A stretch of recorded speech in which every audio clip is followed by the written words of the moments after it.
Now, the AP reports that a group known as Citizens for Objective Public Education, note the irony in the name, claims that public schools promote, or quote, promote a non-theistic religious worldview by allowing only materialistic or atheistic explanations to scientific questions.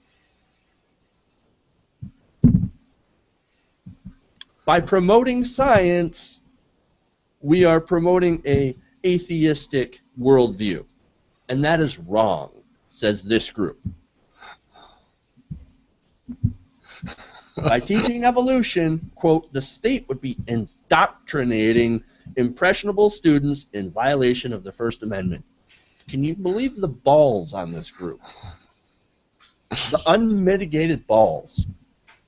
Oh yeah, atheism, they're essentially saying being an atheist is you being part of a religion, when the whole idea behind atheism is that you don't belong to any religion and don't believe in any religion or any god. Yeah, it's more of skepticism. Atheism is more skepticism.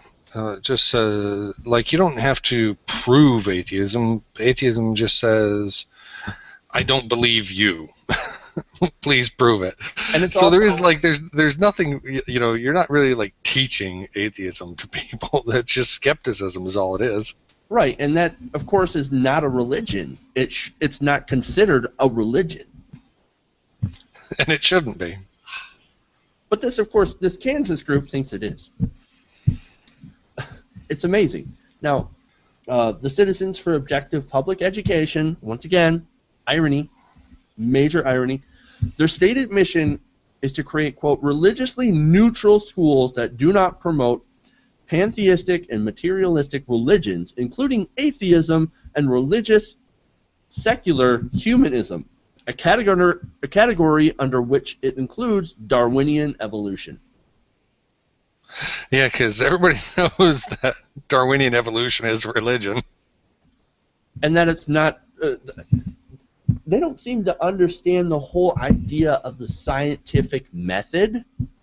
Very true. I think one of the biggest problems, Jeff, like a big hurdle for a lot of religious individuals to overcome, is that they think if I could disprove something about evolution or Darwinism, therefore atheism is no longer real.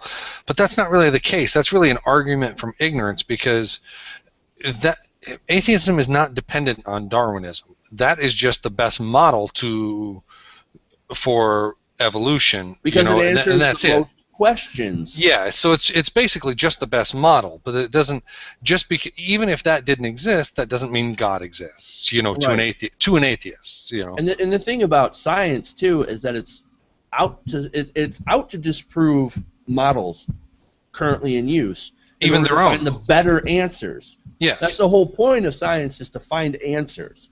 Religion, and I've said this before, religion is all about saying that you already know the answer. God did it. Exactly. Well, how do you know? God did it. Well, how do you know God did it? It's in my Bible. Well, who wrote the Bible? God. It's circular reasoning. And I'm glad we're not the only ones who see this whole thing for the bullshit of what it is. The National Center for Science Education calls Cope's lawsuit silly and frivolous. And the Baptist Joint Committee says Cope's argument, quote, makes no sense. And that the group is effectively saying schools should be teaching no science at all. Imagine a science class with no science. That'd be rather interesting, wouldn't it? Or not at all, because it wouldn't be teaching anything. It boggles the mind that people can actually try to, and this is what it all is about, is trying to skirt, you know, it's trying to find a way to sneak creationism into schools. Well, absolutely. I mean, but you know, I don't fault certain religions for it, like the 30,000 different sects of Christianity. And you know, I don't want to group them as a whole, but they are one big group. Mm-hmm.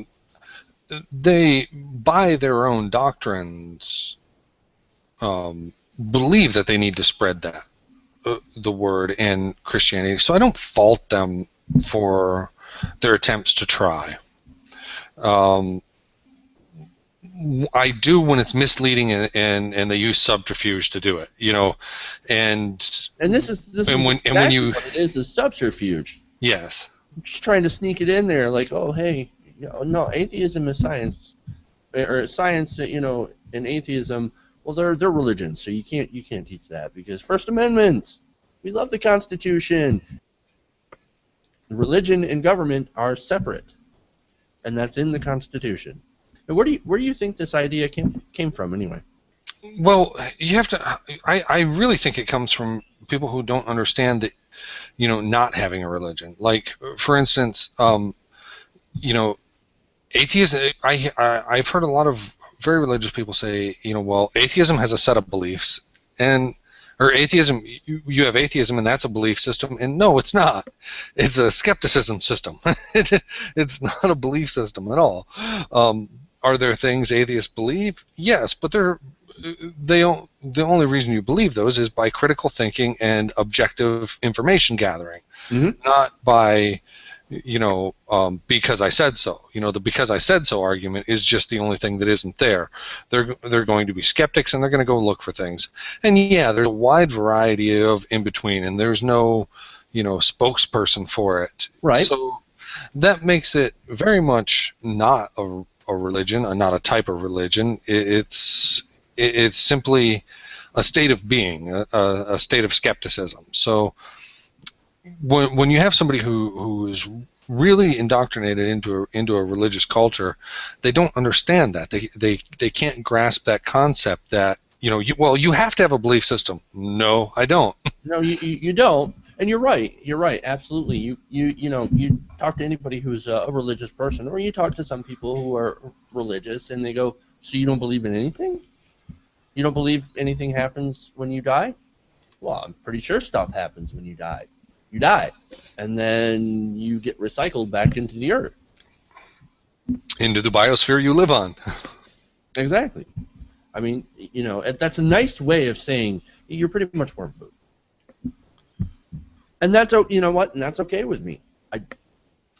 I'll be dead. What's it gonna bother me for? Yeah, I'm certainly okay with that. I have no problem with that because that means that all of my moral substance needs to be used now. Mm-hmm. Like my morality is not based on what I'm worried about when I die, because I'm not worried about that, because to me there is no heaven, there is no hell. I have no worry of that whatsoever. So why would I be moral? Because I believe that you only have one life to live, so it's much more important to be moral. Right, and another thing is, the way that I look at it is, why be a dick? It takes more effort to be a douchebag than it is to be nice, to be a good person. That's true. Like, why are you going to spend all your life with a fucking chip on your shoulder? Right, what good does that do? And then you're dead, and then people will be like, remember Bob? God, Bob was an asshole. Glad he's dead. But I wanted to go to where this whole doctrine comes from, this whole group, the person that really they got this whole idea from. And it was a religious conservative by the name of John Eidsmoe. And I want to note that he was a mentor to Michelle Bachmann. So that's where batshit crazy girl got her ideas. He wrote that, quote, conservative Christian activists should base their attacks on evolution on the premise that evolution is actually just as much as a religious idea as creationism. Now we're getting into crazy land. And therefore, the two should be treated the same way.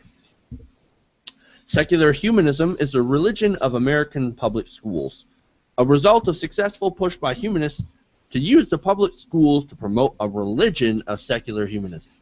Now remember, he keeps saying, it's a religion, it's a religion, it's not a religion.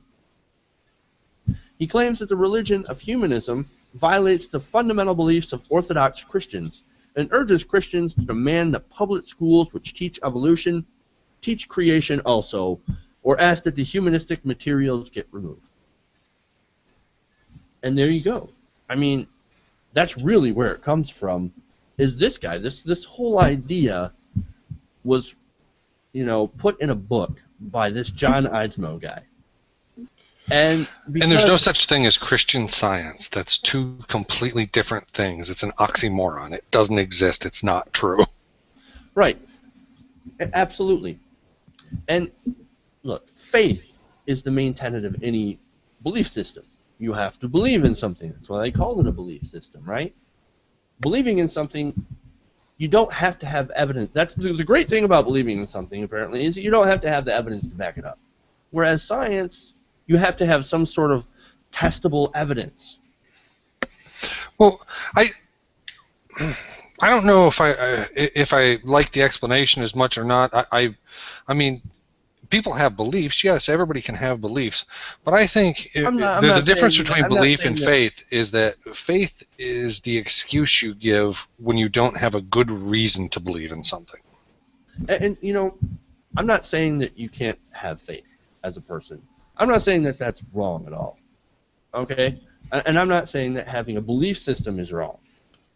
I'm saying that you're trying to use this belief system and you're trying to cast another system of provable, experimentation and all that, and you're trying to say, well, that's a belief system too. It's not a belief system because it's testable. Right. I mean, yeah, you could say, well, I believe in the theory of gravity. Yeah, but you can also test it. But the whole point is that science is the study on how things work, on how to get the answers, to explain things. Faith explains it for you. And religion. Well, yeah, it's like bringing the explanation before the question. Exactly. Exactly, and that's why it's just absolutely nuts to try and cast science as a religion. They're completely separate. And I just, and I'm glad that there are a lot of organizations that are like, dude, no, this is not going to fly. So hopefully it does not get accepted into Kansas schools, because that would be an absolute disaster, and we would make a whole bunch of our, future leaders and future, people out. We'd make our children stupid.